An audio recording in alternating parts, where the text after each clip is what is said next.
Ainda com informação ao vivo, vou conversar agora com a Dani Secom, que o Ministério Público catarinense se movimenta de olho nas questões graves que cercam os moradores de rua. Já tivemos situações gravíssimas, até a morte de um adolescente que foi assassinado no centro, e uma reunião de emergência deve ser marcada. A Dani vai trazer esses detalhes agora. Oi, Dani, conta mais. Pois é, assunto muito sério e muito importante, que a gente sabe que não é exclusividade só aqui da capital, né? Outras cidades no estado, no Brasil inteiro, passam por essa problemática, tem que lidar aí, criar instrumentos públicos, sociais, para garantir a segurança dessas pessoas, né, em situação de rua, mas também de toda a população. A gente sabe que alguns deles acabam ficando violentos por conta do uso de drogas, de outras substâncias. E aí a gente tem uma série de acontecimentos nos últimos meses que marcaram Floripa, né, lá em outubro, a morte de um adolescente esfaqueado no Largo da Alfândega. Depois a gente teve um próprio morador, uma pessoa em situação de rua, né, morta depois de uma briga com algumas pessoas aí no centro da cidade. E agora, um acontecimento mais recente, uma mulher que foi espancada por uma pessoa em situação de rua, também no centro de Florianópolis, ligando esse alerta para essa questão. Está comigo aqui o promotor Daniel Paladino, da 30ª Promotoria de Justiça aqui de Florianópolis. Promotor, o que a gente pode falar sobre esse inquérito civil que deve ser instaurado, né, a partir de hoje à tarde? A gente já tem reunião marcada. Como é que vai funcionar essa aproximação do olhar para esse problema? Boa tarde. Muito boa tarde. Realmente é algo que nos preocupa muito, né, dado esses 3 casos de violência extrema que tu acabaste de citar nos últimos dias, no intervalo de 2 meses, 2 assassinatos, né, e uma pessoa espancada aqui, uma senhora espancada no centro da cidade, fora os casos que chegam ao conhecimento da promotoria, diários também de furtos e pequenas agressões. Então, esse inquérito que vai ser instaurado hoje, num primeiro momento, ele visa buscar, de forma bastante abrangente, um diagnóstico sobre a situação aqui da capital, do ponto de vista social e também do ponto de vista policial, números, indicadores, né? Nós precisamos saber se o poder público oferece para essas pessoas que desejam ser tratadas, né?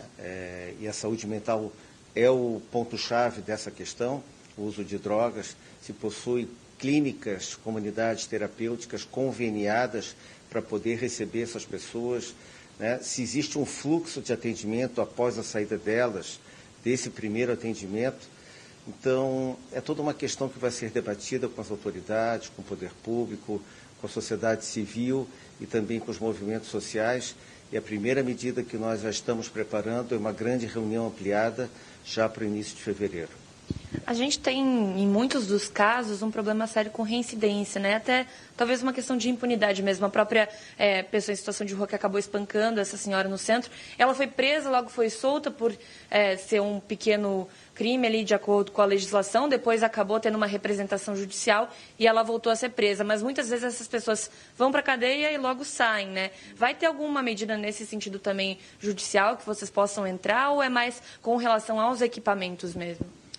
Na verdade, essas questões passam por toda uma reforma legislativa que não está ao nosso alcance, né? Isso, via de regra, vem via Congresso Nacional, porém, há comportamentos que nós podemos melhorar. Quando eu digo nós, é a sociedade como um todo. Por exemplo, a questão da esmola. A esmola, no nosso ponto de vista, ela não contribui com a causa, muito pelo contrário, ela só escraviza essas pessoas às ruas, né? Felizmente, nós não temos aqui na cidade um problema agudo de insegurança alimentar, haja vista que nós temos o restaurante popular que oferece 4 refeições diárias, mais a passarela da cidadania, outras 4 refeições diárias. Então, o que nós estamos, junto com o município, trabalhando para ser lançado ainda esse mês, é uma campanha de esmola consciente, ou não dê esmola, oriente, encaminhe para os equipamentos, que eu acho que é fundamental esse tipo de conduta. A outra seria essa investigação que nós estamos fazendo, já inquérito apartado, né, em relação ao encaminhamento forçado de pessoas em situação de rua aqui para a capital do estado. Nós já temos municípios listados que estão, infelizmente, praticando essa desumanidade, mandando essas pessoas para cá sem que elas tenham um vínculo familiar ou de identidade com a cidade, e nós vamos trabalhar pela responsabilização desses municípios para que doravante não façam mais essa prática. Obrigada, promotor, pelas informações. Está aí, então, provavelmente teremos uma grande reunião ampliada em fevereiro já para discutir essas questões para 2024, a gente ter menos problemas, assim esperamos, do que tivemos no ano passado. Eu volto ao estúdio. Obrigado, Dani Secom, com informações ao vivo. Dani, um grande abraço, doutor Paladino, que tem feito um trabalho impecável há muito tempo aqui na capital catarinense. Tem mantido o MP em movimento constante pelo bem da sociedade. Você quer comentar esse assunto? Ele é muito relevante, né? Atinge a todos nós, sem exceção. 991914706, para você mandar a sua opinião sobre essa história dos moradores de rua, a violência que cerca essa situação, de repente soluções que você enxerga que podem ser tomadas, até mesmo aqueles pontos que são difíceis de mudar, como a própria legislação federal, mas a pressão popular é fundamental nesse sentido, né?